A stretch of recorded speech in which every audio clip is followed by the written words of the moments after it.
विद्यार्थियों, आज का हमारा चर्चा का विषय है नेपोलियन बोनापार्ट और उसके प्रथम कौंसल के रूप में उसकी उपलब्धियां। जैसा कि हम जानते हैं, नेपोलियन बोनापार्ट फ्रांस का वो राजा, वो व्यक्ति, वो शख्सियत जिसने पूरी दुनिया को हिला करके रख दिया। फ्रांस की 1789 की क्रांति की उपज के रूप में नेपोलियन बोनापार्ट हमारे सामने आता है और दुनिया के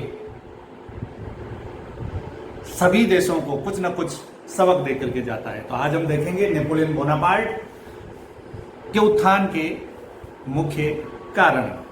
जैसा कि ग्रांट एवं टेम्परले के शब्दों में हम कह सकते हैं कि नेपोलियन निर्विवाद रूप से एक असाधारण मस्तिष्क और चरित्र का स्वामी था, जिसने किन्हीं परिस्थितियों अथवा किसी भी देश में अपना उच्च स्थान प्राप्त किया होता।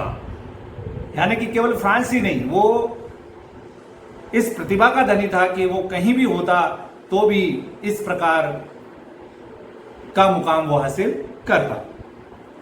उसमें कार्य करने तथा व्यवस्था की स्थापना करने की असाधारण प्रतिभा थी, दूरदर्शिता, अदम्य साहस, उत्तरदायित्व निभाने की असाधारण कला और जिस कार्य को वह हाथ में ले लेता था उसे पूर्ण करने का दृढ़ संकल्प वो करता था। वे एक क्रांतिकारी व्यक्तित्व का धनी था जो इतिहास के पृष्ठों में अपनी अविस्मरणीय स्मृतियां छोड़ गया। डॉक्टर विद्याधर महाजन लिखते हैं कि नेपोलियन विश्व में उत्पन्न सर्वश्रेष्ठ सेनापतियों में से है। उसने अपने युग पर शासन किया। उसका नाम केवल फ्रांस और यूरोप के इतिहास तक ही सीमित नहीं है, अपितु विश्व के इतिहास में अमर है। वे महान, शक्तिशाली, आत्मविश्वासी, निर्भीक और साधन संपन्न व्यक्ति था। वे भाग्य पर विश्वास करने वाला था, क्योंकि बाल्यकाल से ही उसे यह विश्वास था कि कोई गुप्त शक्ति उसे विजय और सम्मान प्रदान कर रही है। उसमें अपने अनुगामियों को प्रेरणा देने की क्षमता थी।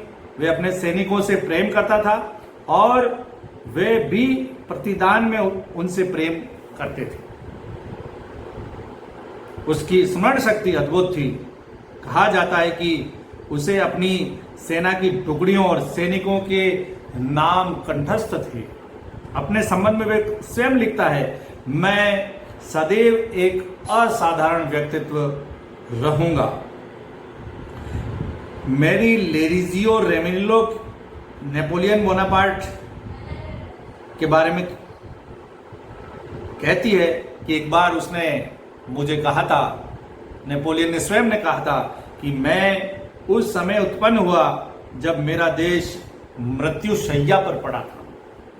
30,000 फ्रांसीसी हमारे समुद्र तट कोर्सिका द्वीप पर जबरदस्ती स्वतंत्रता के सिंहासन की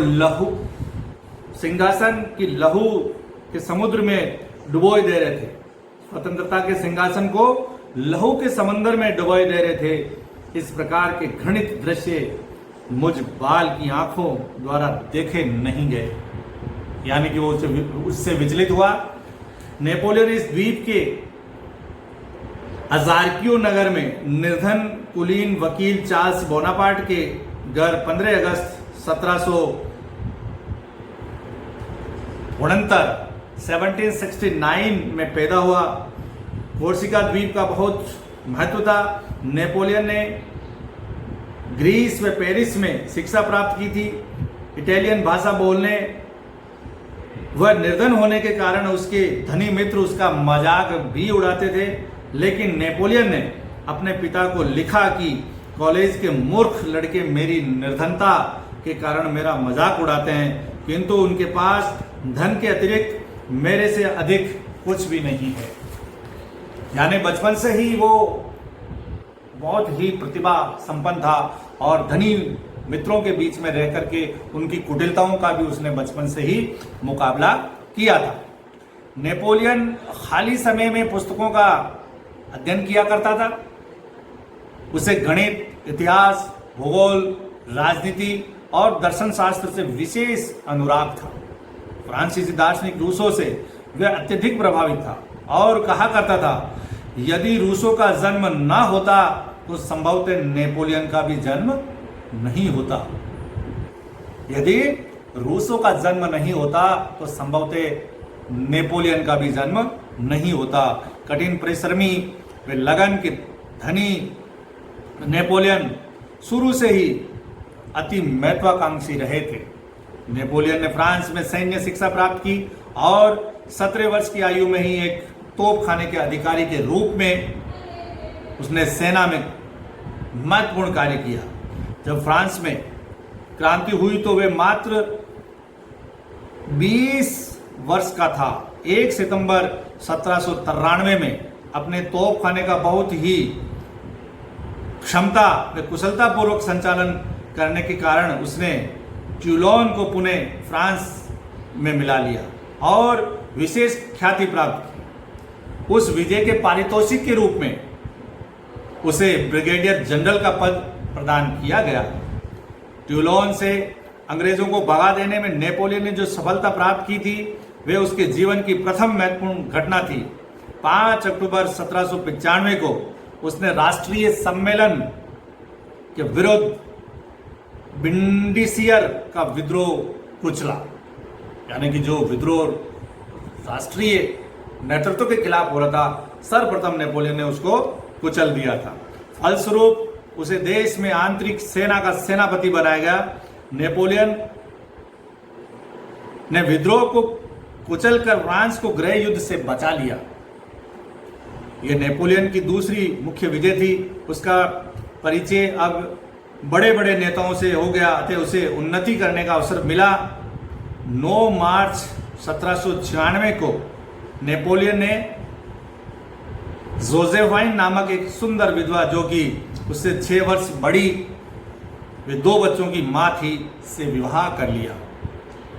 नेपोलियन के उत्कर्ष में सहायक घटनाक्रम, वो परिस्थितियां, वो कारण, वो घटनाक्रम जो इस महत्वाकांक्षी व्यक्तित्व को आगे ले जाता है, वो कौन कौन सी थी, उसके ऊपर दृष्टि डाले तो पाएंगे कि इटली का अभियान सबसे पहले अप्रैल 1796 में फ्रांस की जो स्थिति काफी सुधर गई थी। हॉलैंड को जीतकर फ्रांस ने वहां एक पिछलगु गणतंत्र स्थापित कर लिया था। बेल्जियम तथा राइन नदी के किनारे के सभी जर्मन राज्यों को भी फ्रांस ने जीत लिया था। प्रशा, स्पेन और टस्कनी युद्ध से हट गए थे। अब केवल इंग्लैंड और ऑस्ट्रिया ने ही क्रांतिकारी फ्रांस के विरुद्ध युद्ध जारी रखा था। इटली के बहुत से क्षेत्र ऑस्ट्रिया के अधिकार में थे।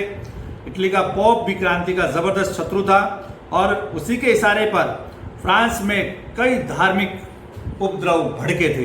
अतः फ्रांस द्वारा इटली पर आक्रमण करना अब लाजिमी और स्वाभाविक हो गया था। नेपोलियन का इटली अभियान युद्ध कला का एक अनूठा उदाहरण है और श्रेष्ठतम कोटि व रण कौशल का परिचायक है। नेपोलियन को सार्डिनिया और ऑस्ट्रिया की संयुक्त सेनाओं का मुकाबला करना पड़ा, जिनकी संख्या उसके सैनिकों से लगभग 2 गुना थी। नेपोलियन के पास जो सैनिक थे उनके पास ठीक से पोशाकें भी नहीं थी, अधिकारियों तक के पास जूते न थे। इसलिए नेपोलियन ने शत्रु सेनाओं को आपस में मिलने नहीं दिया। सर्वप्रथम उसने डीगो के स्थान पर ऑस्ट्रिया की सेना को परास्त करके उसे पूर्व की ओर खदेड़ दिया। यहां से वे पश्चिम की ओर मुड़ा और अचानक सार्डिनिया को